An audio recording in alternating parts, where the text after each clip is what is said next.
बारे में कि थ्योरम्स एक्चुअली में होती क्या है, रियल लाइफ इम्प्लीमेंट कैसे होता है और थ्योरम हम किस तरह से ड्राइव करते हैं। तो देखते हैं लर्नर्स किस तरह से थ्योरम ड्राइव करते हैं और थ्योरम्स होती क्या है।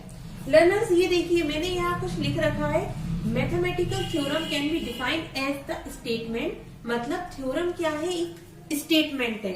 Fine, so mathematical theorem can be defined as a statement which are accepted true, मतलब ये एक स्टेटमेंट है जिसे हम समझ सकते हैं कि ये ट्रू है। फाइन, स्टेटमेंट है जिसे हम समझ रहे हैं कि ये ट्रू है। Fine, now theorem not only build the concept, theorem से हम क्या करते हैं, थ्योरम का मतलब होता है ये हमारे कॉन्सेप्ट, हमारे लॉजिक्स को बिल्ड करने में बहुत हेल्पफुल रहती है। फाइन, जैसे कि मैंने कोई थ्योरम को प्रूव किया, उससे रिलेटेड जब मैं क्वेश्चन सॉल्व करूंगी तो मेरे माइंड में ये क्वेश्चन जरूर आएगा कि मैंने इस थ्योरम में कैसे कैसे कॉन्सेप्ट्स लगाए थे, किस तरह से मैंने क्या यूज किया था जो कि मैं अपने क्वेश्चन में यूज कर सकती हूँ या कर सकता हूँ। तो इस तरह से मेरे लॉजिक्स और कॉन्सेप्ट जो है वो बिल्ड होते हैं with the help of theorem. तो थ्योरम से हम इस तरह से कॉन्सेप्ट और लॉजिक को बिल्ड करते हैं generally. So there is an established proof which justify the truth. अब यहाँ पर एक प्रूफ होता है। लर्नर्स इस बात को हमेशा याद रखिए कि प्रूफ और प्रूफ ये दोनों अलग अलग टर्म है, इन दोनों का मतलब अलग अलग होता है। फाइन, मैं आगे के लेक्चर में आपको बताऊंगी कि किस तरह से प्रूफ और प्रूफ दोनों में क्या डिफरेंस होता है और इसे किस तरह से हम देखते हैं थ्योरम में। सो यहाँ लिखा हुआ है there is an established proof which justify the truth, मतलब कि यहाँ एक प्रूफ रहता है। प्रूफ मतलब कि जो कि हमारे द्वारा सॉल्व किया हुआ होता है। सो प्रूफ हम करते हैं और हम वो प्रूफ करते हैं जो कि हमें गिवन स्टेटमेंट रहती है। फाइन, तो एक स्टेटमेंट मुझे सपोज दी गई है, उस स्टेटमेंट को मुझे क्या करना होता है, प्रूफ करना होता है ताकि मेरा जो जस्टिफाइड स्टेटमेंट है वो ट्रू हो सके। तो यहाँ सिंपली ये मतलब है मैथमेटिकल थ्योरम का मतलब होता है, मैथमेटिकल थ्योरम का मतलब होता है स्टेटमेंट जिसे कि हम क्या समझते हैं ये ट्रू है। और theorem not only build the concept, there is an established proof which justify my truth, मतलब कि यहाँ एक प्रूफ भी होता है, प्रूफ के साथ में जो है वो क्या हो जाती है, जस्टिफाई होती है और हम उसे ट्रू प्रूफ करते हैं। Now moving toward the next one. Learners, आपने थ्योरम्स बहुत सी देखी होंगी, like a Pythagoras theorem, circle के लिए थ्योरम, ट्राइंगल्स के लिए theorem, binomial theorem, quadratic theorem etcetera, काफी थ्योरम्स होती हैं। सो थ्योरम और पोस्टुलेट्स में आज मैं आपको डिफरेंस बताती हूँ कि बेसिकली पोस्टुलेट्स और थ्योरम दोनों में मेजर डिफरेंस जो रहता है वो क्या रहता है। लर्नर, एक एग्जांपल लेके चलते हैं पोस्टुलेट्स के लिए। फाइन, सपोज कीजिए कि एक हेयर गेन के लिए कैंप लगा हुआ है। फाइन, सो वहां हम क्या करते हैं, एक क्यू बना हुआ है। फाइन, सो क्यू में इस तरह से क्यू बना है, हेयर ग्रोथ के लिए एक कैंप लगा है, उधर एक क्यू बना हुआ है। फाइन, वहां कुछ लोग इस तरह से स्टैंड है। तो सपोज हम सबसे पहले क्यू बनाते हैं, क्यू के बाद में क्या होता है, जब भी कोई कैंप लगता है तो हमें पहले फॉर्म फिलअप करना होता है। तो मैंने फॉर्म फिलअप कर दिया। फाइन, सो मान लीजिए यहाँ ऐसे ए नाम से, यहाँ बी नाम से, ये सी डी, इस तरह से कुछ नेमिंग करके लोग खड़े हुए हैं सपोज, ठीक। तो इस तरह से लोग खड़े हुए हैं। तो अब सबसे पहले मानते हैं यहाँ पर मैंने फॉर्म फिल कर दिया। फॉर्म फिल करने के बाद में फाइन, इस तरह से ए पे जो खड़ा हुआ है, मतलब ए नाम से जो भी पर्सन है या वुमेन है जो भी है, तो उसके जो हेयर है वो बहुत ज्यादा लंबे हैं, मान लीजिए लॉन्गेस्ट हेयर है। फाइन, सो जो लॉन्गेस्ट हेयर है इसके ए के, वो किसने नोटिस किए, डी ने। सो डी ने ए की हेयर ये देखे कि ये बहुत लंबे हेयर है इनके, तो इन्हें कैंप में जाने की जरूरत है ही नहीं क्योंकि इन्हें हेयर की जरूरत ही नहीं, इनके तो ऑलरेडी लंबे हेयर हैं। तो ये बात जो है डी ने नोटिस करी। फाइन, सो अब ए जो है वो क्या डिसीजन लेगा, आइदर वो कैंप में जाएगा या फिर वो पहले ये स्टेटमेंट पर ध्यान देगा कि मेरे बाल लंबे हैं, या फिर वो ये देखेगा कि जो डी ने बोला है वो ट्रू है या नहीं है। देखिए, सबसे पहली स्टेटमेंट होगी कि डी ने जो बोला है, सब दो ऑप्शन है, डी की स्टेटमेंट ट्रू मान ले या फिर वो एक मेजरिंग टेप लेके आए जिससे कि वो अपने हेयर को देखे कि मेरे हेयर वास्तव में ही लॉन्ग है या नहीं है। सो आपको क्या लगता है ए और बी, 1 और 2 में से कौन सी बात जो है वो ए मानेगा? फर्स्ट वन जो है वो एकदम करेक्ट है, क्योंकि डी जो कह रहा है वो स्टेटमेंट ट्रू है। क्यों? क्योंकि ए के बाल जो है वो वास्तव में ही लंबे हैं। तो अब यहाँ ये बात प्रूव होती है कि जो ए है, ए की जो मतलब डी की जो स्टेटमेंट है हमारे पास वो क्या है, एकदम करेक्ट है। तो पोस्टुलेट्स का मतलब क्या होता है, अब मैं आपको बताती हूँ। एक्चुअली में पोस्टुलेट्स का मतलब होता है कोई एक स्टेटमेंट, पोस्टुलेट्स का मतलब होता है कोई भी एक statement. A postulates means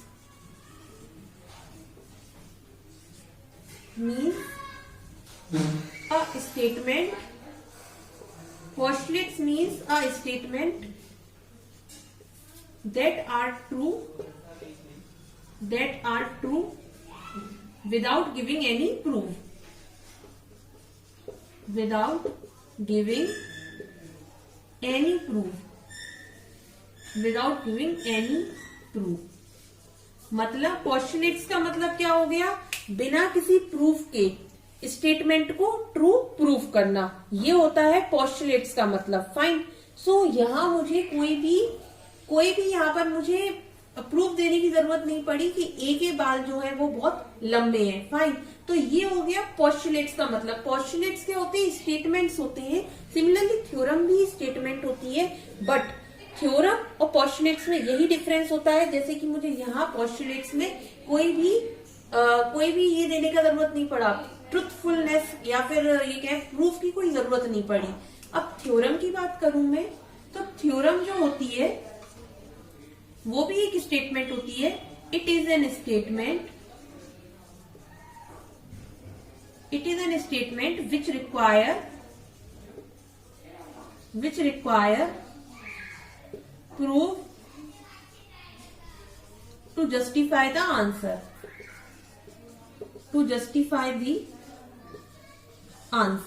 or a statement. So theorem भी एक स्टेटमेंट होती है, बट वहां मुझे जस्टिफिकेशन के लिए प्रूफ की जरूरत होती है ताकि मेरी स्टेटमेंट जो है वो ट्रुथ प्रूव हो। और पोस्टुलेट्स भी एक स्टेटमेंट होता है, बट वो क्या होता है, ऑलरेडी ट्रुथ रहता है, मतलब वहां मुझे प्रूफ देने की कोई भी जरूरत नहीं रहती है। तो लर्नर्स हमेशा स्टूडेंट्स जो है वो कंफ्यूज रहते हैं पोस्टुलेट्स और थ्योरम्स के बीच में। तो ये मेजर डिफरेंस होता है पोस्टुलेट्स और थ्योरम के बीच का। Now moving toward the next one, बात करेंगे थ्योरम किस फॉर्म में हमें दिखती है या फिर मिलती है, कि बुक्स में किस तरह से थ्योरम्स जो रहती है, और साथ ही साथ में थ्योरम को हम किस तरह से ड्राइव करते हैं। फाइन। किस किस थिंग्स की हमें रिक्वायरमेंट होती है to derive the theorem. Let's see. सबसे पहले हमें कोई भी थ्योरम लिखी होगी। लेट्स सपोज मैंने मान लिया कि भाई स्टेटमेंट 1 नाम की कोई थ्योरम लिखी हुई है, कोई भी स्टेटमेंट लिखी हुई है। सपोज कीजिए पाइथागोरस थ्योरम लिखी हुई है। Fine. So square plus B square, ठीक, हमें ये प्रूव करना है। फाइन। तो सबसे पहले थ्योरम के बाद में हमें क्या लेना होगा यहाँ पर, कि भाई मेरे को गिवन क्या है। सबसे पहले मुझे क्या देखना होता है कि वहां पर मुझे गिवन क्या है।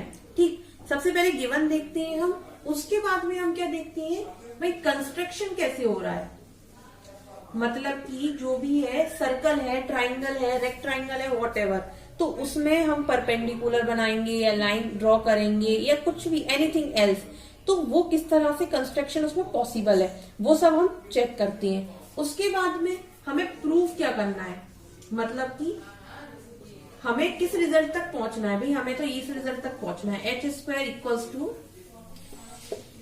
p square plus b square, मुझे इस रिजल्ट तक पहुंचना है। मतलब जो मुझे रिक्वायर्ड है वो क्या है, ये है प्रूफ।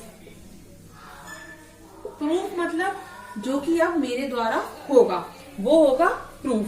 फाइन। तो ये कुछ टर्मोलॉजीज होती हैं जो कि मुझे थ्योरम में रिक्वायर्ड रहती है। फाइन। तो इनकी हेल्प से हम क्या करते हैं, एक थ्योरम को बनाते हैं। ठीक, अब हम बात करेंगे कि पाइथागोरस थ्योरम किस तरह से प्रूव होती है थ्योरम की। फाइन। सो पाइथागोरस थ्योरम हम सब जानते हैं क्या होती है। Pythagoras theorem that means H square equals to P square plus B square, मतलब कि हाइपोटेनियस का square equals to perpendicular square plus base square. So Pythagoras theorem में सबसे पहले हमें स्टेटमेंट दिया हुआ है, in a right angle triangle the square of hypotenuse, देखिए square of hypotenuse is equals to the sum of square of other two side. मतलब क्या है, यहाँ हमें एक राइट एंगल ट्राइंगल दिया हुआ है। ऑलवेज रिमेम्बर पाइथागोरस थ्योरम जो है वो राइट एंगल ट्राइंगल पे बनती है। राइट एंगल ट्राइंगल पे पाइथागोरस थ्योरम बेस रहती है।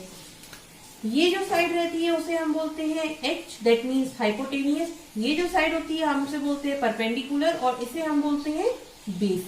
तो हमें यहाँ क्या दिया हुआ है, हाइपोटेनियस का square is equals to the sum of the square of other two side. मतलब कि हाइपोटेनियस का स्क्वायर जो होता है वो किसके बराबर होता है, इन दोनों साइड्स के स्क्वायर के बराबर। मतलब कि परपेंडिकुलर के स्क्वायर के बराबर प्लस बेस के स्क्वायर के बराबर। ठीक, तो ये hypotenuse square equals to P square plus B square हमें प्रूव करना है क्वेश्चन में। We have to prove the H square equals to P square plus B square. Now prove. अब हम करेंगे अपने इस स्टेटमेंट को जस्टिफाई। अभी मैंने आपको बताया कि हमें एक स्टेटमेंट दिया हुआ है, उसे हमें जस्टिफाई करना होता है, क्या ये ट्रू है या नहीं है। तो सबसे पहले हम इसे प्रूफ करेंगे। प्रूफ करने के लिए देखिए मैंने ये एक राइट एंगल ट्राइंगल बना रखा है। अब ABC is an right angle triangle. Always remember जो प्रूफ में मैं लिख रही हूँ उसे उसी तरीके से आप लिखिए, अदरवाइज थ्योरम जो है गलत हो जाएगी। ये फॉर्मेट ही फॉलो करना है आपको। ठीक, तो सबसे पहले ABC is an right angle triangle. यहाँ आप देख रहे हैं ABC जो है वो क्या है, राइट एंगल ट्राइंगल है। नाउ 90 डिग्री एंगल बन रहा है। ठीक, B पर 90 डिग्री एंगल बनता है और यहाँ पर कोई भी नंबर मतलब नेम हो, आप 90 डिग्री एंगल बन रहा है यहाँ पर, मतलब बेस और परपेंडिकुलर से 90 डिग्री एंगल बनता है।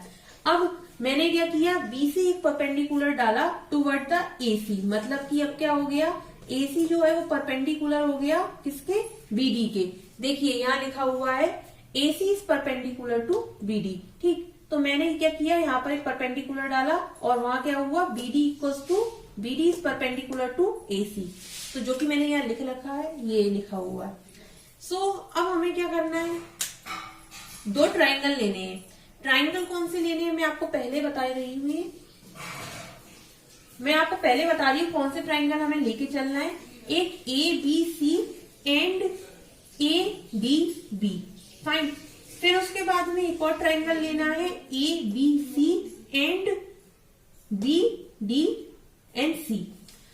ऑलवेज रिमेम्बर जहां 90 डिग्री का एंगल बनता है, ये देखिए ट्राइंगल जो है हम इस तरह से लिखते हैं। अब आप बोलेंगे मैम हम इसे इस तरह से भी लिख सकते हैं, जैसे कि मैं A, B और C की बात कर रही हूँ, तो A, B और C में हमेशा मैं इसे इस तरह से लिखूंगी। ऐसे नहीं लिख सकते हम इसे कि हमने इसको इस तरह से लिख दिया। हमेशा इस बात को याद रखिए, जहां 90 डिग्री का एंगल बनता है हम वहां ही उसे उस ट्राइंगल में उस साइड को सेंटर में रखते हैं। ये देखिए ये 90 डिग्री का एंगल बन रहा है तो वो साइड जो है वो सेंटर में रहेगी ऑलवेज। तो देखिए मैंने पहले लिया ये ट्राइंगल ABC एंड ADB। सबसे पहले ABC मैंने आपको बोला था पहले ये वाला ट्राइंगल लेंगे, उसके बाद में हमने लिया ADB मतलब ADB। ये देखिए 90 डिग्री का एंगल बन रहा है तो मैंने ये वाला ट्राइंगल लिया ADB। ठीक, सबसे पहले मैंने ये वाला लिया बड़ा वाला, उसके साथ में मैंने लिया AB और B। ठीक, तो उसमें क्या किया मैंने, यहाँ पर देखिए आप AB upon AC, AB upon AC, ये दोनों साइड मैंने डिवाइड की। उसके बाद में यहाँ पर AD बाय AB। अब ये कैसे आया, यहाँ पर ये देखिए यहाँ एक प्रॉपर्टी लगी है, आप ये देख रहे हैं ABC और सिमिलरली यहाँ देख रहे हैं हम ADB। यहाँ पर AB जो है वो दोनों ट्राइंगल्स में कॉमन है। AB जो है वो दोनों ट्राइंगल्स में कॉमन है, इसीलिए यहाँ पर क्या हुआ AB upon AC equals to AD upon AB। इस तरह से मैंने इसको लिया और यहाँ लिख दिया है सिमिलर ट्राइंगल्स की प्रॉपर्टी में।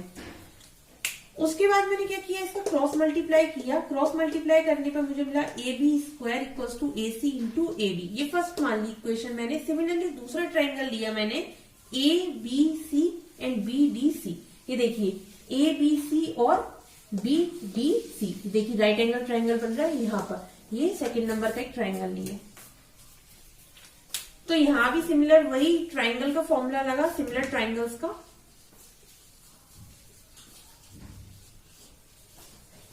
इसे भी क्रॉस मल्टीप्लाई किया तो मुझे यहाँ मिल गया BC square equals to AC into CD।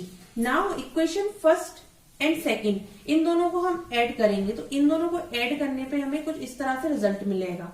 So A B square plus B C square equals to A C multiply, यहाँ देखिए ए सी इन दोनों में कॉमन था इसीलिए यहाँ बाहर लिया, multiply by A D plus C D. अब A D plus C D, यहाँ देखिए ए डी और सी डी, ए डी और सी डी किसके बराबर है, ए सी के बराबर है, तो यहाँ ए सी आ जाएगा। तो इस तरह से हमारे पाइथागोरस थ्योरम जो है वो प्रूव हो गई।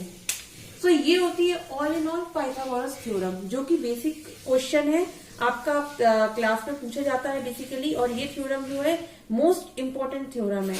तो इसे प्लीज अच्छे से पढ़िए, और जो मैंने आपको theorem, postulates, proof and proof के बारे में जो बताया उन टर्मोलॉजीज पे भी हमेशा ध्यान रखिए, क्योंकि ये बहुत ज्यादा इंपॉर्टेंट टर्मोलॉजीज होती हैं। और ये जो पाइथागोरस थ्योरम मैंने आपको बताई, इसका प्लीज